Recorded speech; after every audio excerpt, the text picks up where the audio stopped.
Hello, and welcome to another exciting episode on Anks English. Today, we're diving into the art of conversational English, a skill that can open doors, build connections, and make you feel unstoppable when speaking in English. Whether you're chatting with a new friend, catching up with a colleague, or navigating a professional setting, mastering conversations is the key to sounding natural and confident. So let's kick things off with a few questions to spark your thoughts. How comfortable do you feel speaking English with others? What topics do you love diving into when you meet someone new? And what do you do when the conversation hits a quiet moment and you're not sure what to say next? Keep these in mind as we explore practical tips, relatable stories, and fun strategies to make your English conversations shine. Let's start with the basics, breaking the ice. When you meet someone for the first time, a warm greeting can set the perfect tone. Instead of just saying, "Hi, how are you?" Try something like, "Hey, it's great to meet you. How's your day going so far?" This small tweak makes your greeting feel personal and inviting. To dig deeper, ask questions that show curiosity, like, "What brings you here today?" Or, "Do you live around here, or are you just visiting?" These openers are like keys that unlock a friendly chat, helping you learn more about the other person while practicing your English. Once the conversation is rolling, the trick is to keep it flowing smoothly. One of my favorite ways to do this is by asking follow-up questions. For example, if someone says, "I'm from Brazil," you could respond, "Oh, Brazil sounds so vibrant. What's the one thing you love most about your hometown?" This shows you're genuinely interested, and it gives them a chance to share more. I remember when I first practiced this technique. I was at a language meetup, feeling a bit nervous, and someone mentioned they loved hiking. Instead of just nodding, I asked, "That's awesome. What's the most beautiful trail you've ever hiked?" Their eyes lit up, and they told me about this breathtaking mountain trail with waterfalls. Not only did the conversation flow, but I also learned new words like scenic and trail that I still use today. Try it yourself. Next time someone shares something about themselves, follow up with a question that dives deeper into their story. But what happens when you're stuck and don't know what to say next? We've all been there. Those moments when the conversation feels like it's hit a wall. Don't panic. One simple strategy is to share a bit about yourself to keep things moving. For instance, if someone mentions they enjoy cooking, you could say, "I love cooking too. Last weekend, I tried making homemade pizza, and let's just say it was more of a creative experiment than a masterpiece. What's your go-to dish to cook?" Sharing a small, relatable story like this not only fills the silence, but also makes the conversation feel more like a two-way street. Plus, it's a chance to practice describing experiences in English. Let's talk about reacting naturally in conversations. When someone shares exciting news, like, "I just got a new job," you can respond with enthusiasm. "That's incredible. What do you do in your new role?"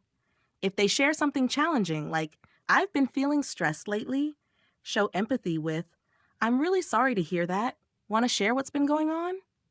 These responses build a connection and show you're truly engaged. I once had a chat with a friend who was upset about a tough day at work.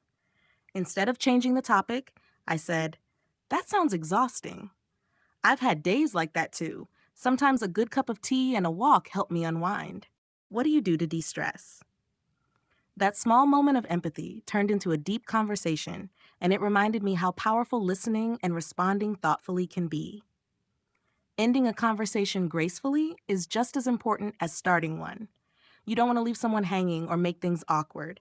Try phrases like, "It's been so fun chatting with you. Let's catch up again soon." Or, "I really enjoyed hearing about your travels. Hope we can talk more next time." These closers leave a positive vibe and show you value the interaction. I learned this the hard way when I once ended a chat abruptly with, I gotta go," and realized later it felt rushed. Now, I always aim to wrap things up with a warm, friendly phrase. Conversational English isn't just about words. It's also about how you present yourself. Your tone, facial expressions, and body language can make a huge difference. A big smile and steady eye contact can make you seem approachable, while a lively tone shows you're excited about the conversation. For example, saying, "That's so cool," with a flat voice sounds uninterested, but saying it with energy and a smile feels genuine. I used to struggle with this when I was learning English. I'd speak in a monotone because I was so focused on getting the words right. But once I started practicing with enthusiasm, like I was telling a story to a friend, my conversations felt so much more natural. Let's dive into a real life scenario to see these tips in action.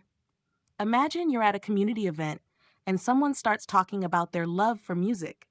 You could say, "I'm a huge music fan too. Last month, I went to a concert and the energy in the room was electric.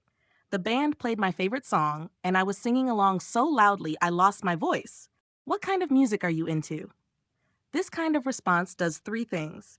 It shares a personal story, uses vivid language like electric and singing along, and ends with a question to keep the conversation going. If they reply, "I love jazz," you could follow up with, "Jazz is so soulful. Do you have a favorite artist? Or maybe a local jazz club you recommend?" This back and forth builds a connection and gives you tons of practice. Now, let's talk about handling those tricky moments when you don't understand what someone's saying. It's okay to ask for clarification. You can say, "Sorry, could you repeat that one more time?" Or, "I'm not sure I caught that. Could you explain it a bit more?" I remember being at a cafe once and the barista was describing a new drink so fast I couldn't keep up. Instead of pretending I understood, I smiled and said, "That sounds interesting, but could you tell me again what's in it?" Not only did I understand the drink, but we ended up chatting about coffee flavors for a few minutes. Asking for clarification shows you're engaged and eager to understand, which most people appreciate. Building your vocabulary is another game changer for conversational English. Instead of just memorizing words, focus on learning phrases you can use right away. For example, instead of learning agree, learn "I totally get where you're coming from," or "that makes perfect sense." These phrases make you sound more natural and confident. You can also pick up idioms to spice up your speech. One of my favorites is "let's get the ball rolling," which means to start something. For instance, at a group meetup, you could say, "All right, let's get the ball rolling. What's everyone's favorite thing to do on weekends?" It's a fun way to kick off a discussion and practice new expressions. Let's explore another scenario. You're at a bookstore and someone asks if you've read anything good lately. Instead of a short, "Yeah, I read a book," try, "I just finished this amazing novel about a time traveler. It was so gripping I couldn't put it down. The way the author described the future was mind-blowing. Do you have a favorite book or genre you're into?" This response uses descriptive words like gripping and mind-blowing, shares your enthusiasm, and invites the other person to join in. If they mention a book, you could ask, "What did you love about it?" I'm always looking for new recommendations. This keeps the conversation dynamic and helps you practice expressing opinions. Active listening is a superpower in conversations. It's not just about hearing words, it's about understanding the emotions and ideas behind them. When someone's talking, show you're listening by nodding, smiling, or saying things like, "That's so interesting," or "I hadn't thought of it that way." For example, if a friend says, "I'm planning a trip to Japan," you could respond, "That sounds like a dream trip. I've heard Japan has such a unique blend of tradition and modernity. What are you most excited to see?" This shows you're paying attention and encourages them to share more. I once had a conversation with a coworker who was stressed about a project deadline by saying, "That sounds intense. How are you managing the pressure?" I not only showed empathy, but also learned new phrases like tight deadline and juggling tasks. Let's talk about transitioning between topics to keep conversations lively. If you're chatting about food and want to switch gears, you could say, "Speaking of food, have you ever tried cooking something totally new? I recently attempted sushi at home and it was a hilarious disaster." This transition feels natural and keeps the energy up. Or if someone mentions a movie, you could pivot with, "That reminds me of a documentary I saw about wildlife. It was so fascinating. Are you into documentaries or do you prefer something else?" These transitions are like bridges that keep the conversation flowing smoothly. Mistakes are part of the learning process, so don't be afraid of them. When I was starting out, I once said kitchen instead of chicken in a restaurant, and the waiter burst out laughing. Instead of feeling embarrassed, I laughed too and said, "Oops, I meant chicken, not a whole kitchen." It turned into a fun moment, and I learned to embrace my slip-ups. If you don't know a word, describe it or use simpler language. For example, if you forget the word umbrella, you could say, "You know, the thing you use when it's raining." Most people will understand and appreciate your effort. Let's try another scenario. You're at a park and someone's playing with their dog. You could say, "Your dog is adorable. I had a puppy growing up named Luna, and she loved chasing her tail in circles. Does your dog have any funny habits?" This personal story makes the conversation warm and inviting.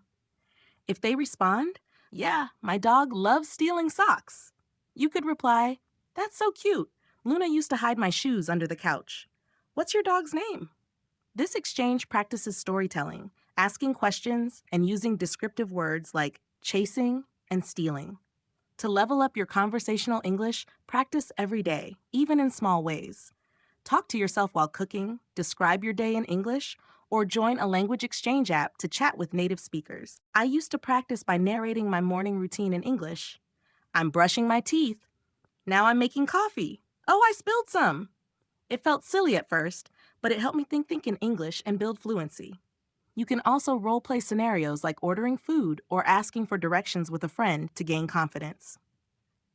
Cultural awareness is another key to great conversations. In English-speaking countries, small talk is a big deal. It's like a warm-up before deeper topics. For example, asking, "How's your weekend going?" isn't about getting a detailed answer. It's just a friendly opener. A good response might be, "Pretty good, thanks. I went hiking yesterday. How about you?" Understanding these cultural nuances helps you navigate conversations with ease. Let's wrap up with one more scenario. You're at a friend's party, and someone mentions they love photography. You could say, "That's so cool. I tried photography once and took this amazing shot of a sunset by the lake. It felt like capturing a moment in time. What kind of photos do you love taking?" If they reply, "I'm into street photography," you could ask, "What's it like capturing candid moments? Do you have a favorite photo you've taken?" This exchange practices storytelling, asking open-ended questions and using vivid language. Mastering conversational English is like building a bridge. One word, one story, one question at a time. Don't worry about being perfect. Focus on connecting, listening, and enjoying the process. Every conversation is a chance to grow. So keep practicing, stay curious, and let your confidence soar. Thank you for joining us on Anks English. Stay tuned for more tips and stories in our next episode. Happy learning!